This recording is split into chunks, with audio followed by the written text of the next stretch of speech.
Hi everyone and welcome to FireTech Talk. I'm your host Noah, and today we're sitting down with David Rieth, the Director of Sales for Water Specialties company.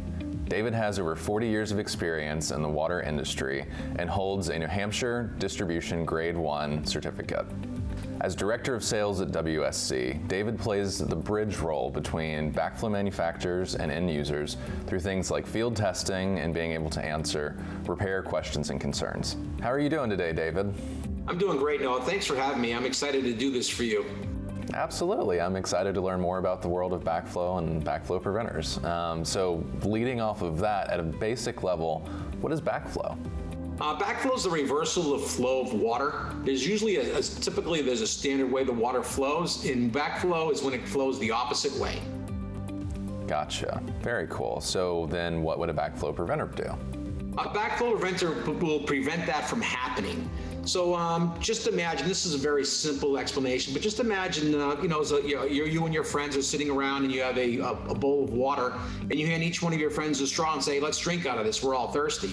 One of your friends may have a cold, may not be feeling well, one might not be able to use a straw properly. So what would happen is you would take this nice fresh drinking water and stick a hose or a straw into it, and then you would take a drink. Well, one of you may spit back into it by mistake, or one may cough. And what we've done now is we've taken that nice fresh bowl of water and we've contaminated that whole bowl of water. So just imagine that bowl of water is the water distribution system throughout your city. Not just 5 people in this, there could be thousands of people off this water line. And each one of these houses has a straw going to it. So we want to prevent that from happening. So the backflow preventer allows the water to come into the building, but does not allow it to go back out into the street. David, I think that is a great analogy and very easy for even someone like me to understand. So how can backflow happen and when?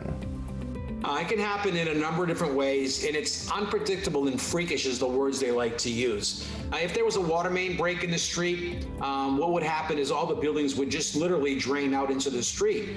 So if there's any kind of contamination in that building, they would pull it right out into the street and then contaminate the street.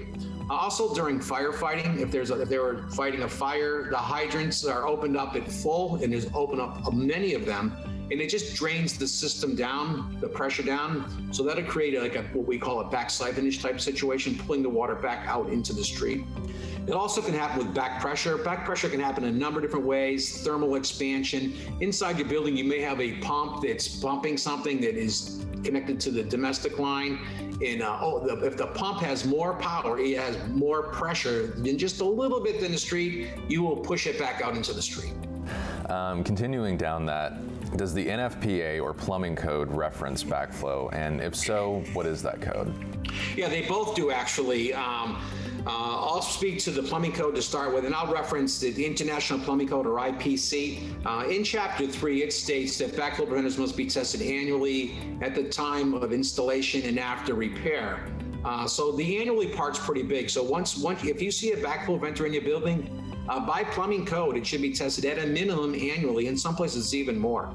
NFPA does reference that in NFPA 25 in Chapter 13. It goes even a little bit deeper. It states that the backflow preventer must be internally inspected every 5 years. And that means he would actually open up the backflow preventer, look inside, make sure all the components are working as prescribed.